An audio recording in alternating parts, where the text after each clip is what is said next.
容易失眠的时候，我会在下午泡一杯麦冬枸杞桂圆茶。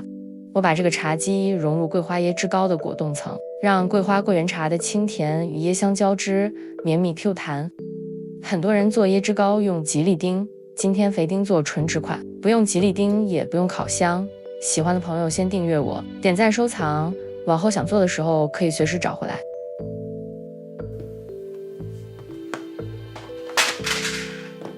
椰奶不需要脂肪含量太高的，每100毫升17到18克脂肪的就可以了。豆浆要选无糖的，这个分量大概能做15块这样的小方丁。如果你用方模，所有材料直接翻倍就好。精准称量所有材料的重量，在这个配方里极为重要的。小锅里放入蒟蒻粉、白砂糖和盐，先搅匀，这样加热不容易结块。担心冰糖，如果你有磨粉机，打成糖粉会融化得更快。倒入椰奶，无糖豆浆，别担心这配方不会有豆浆的味道。饮用水，开中火，轻轻的搅拌，搅拌到糖完全融化。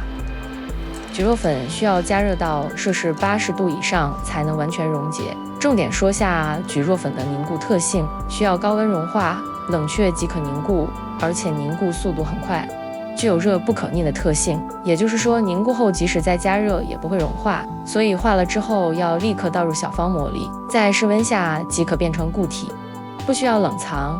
但是我觉得冷藏之后口感更好一些，而且后面准备桂花茶需要一些时间，我先送进冰箱冷藏。你看入模之后不够1分钟，留在锅里的椰汁冻已经凝固了。接下来煮养生桂花茶，我的助眠小秘方：准备杭菊、花旗参片、桂圆干、枸杞、麦冬，加上清水，盖上盖子，煮沸腾后转小火，我用电陶炉有余温，直接关火，焖5分钟就好了，保留香气又不会有苦味，更好保存抗氧化物质。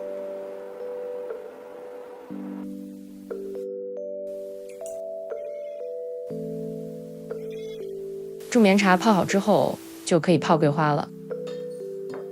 滤出茶汤，趁热冲在干桂花里，盖上盖子，焖5分钟就好。也是千万别焖太久，不然桂花会发苦，破坏这份清香了。焖茶的时候，先把椰汁膏脱模。你看椰汁膏已经凝固好。如果你喜欢香港茶楼的椰汁膏，这个没有吉利丁的纯植版本，一样口感滑溜溜的，非常的好吃。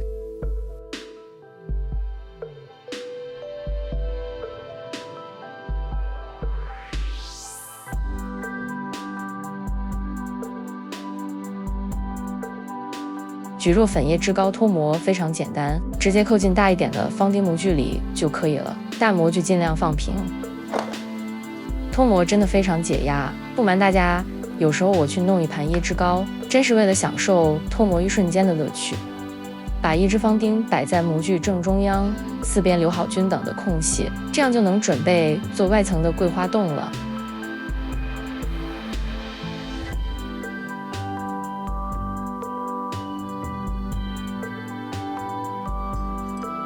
把桂花茶过滤，如果茶的温度下降了，放回锅里加热到高于摄氏80度，否则蒟蒻粉融化之后会很快凝固。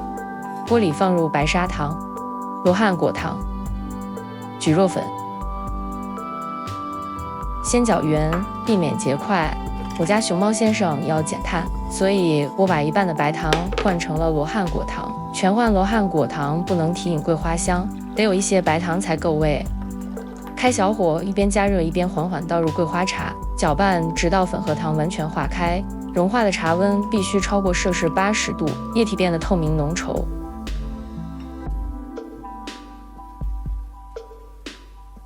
立刻把桂花茶叶倒进模具里，刚好玫瑰椰汁膏就可以，速度一定要快，不然蒟蒻粉一旦凝固就不能逆转融化了。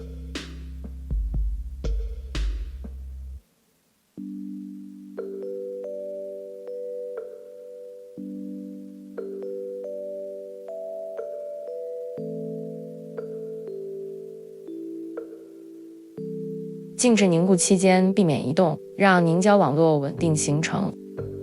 来给大家看个温度没掌握好的反面例子，这茶汤摄氏70度，倒出来已经变稠了，椰汁膏被推到旁边去了，非常不好操作，温度不够根本粘不住椰汁膏，吞磨的时候里外两层很容易分离了。再次送进冰箱冷藏1到2个小时，让椰香和桂花香慢慢交融，冷藏之后口感也更好了。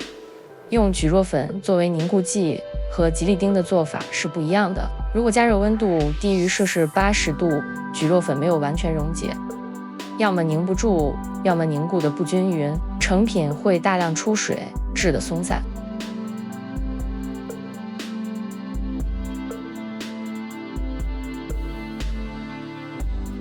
用硅胶模制作很是省心，直接扣出来就可以，不用泡热水脱模，也不用担心切的不好看，方正正的，拿在手里像块小宝玉。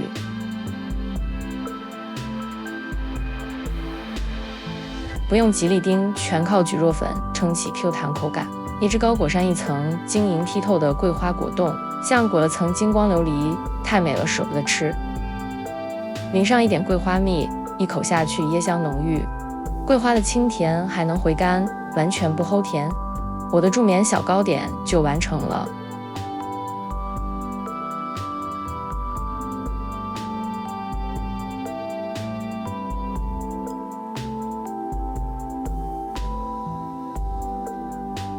我有一个吉利丁版的桂花椰汁膏，大家可以去主页搜。你们还有想做的纯植甜品吗？在评论区留言告诉我，我们下次见。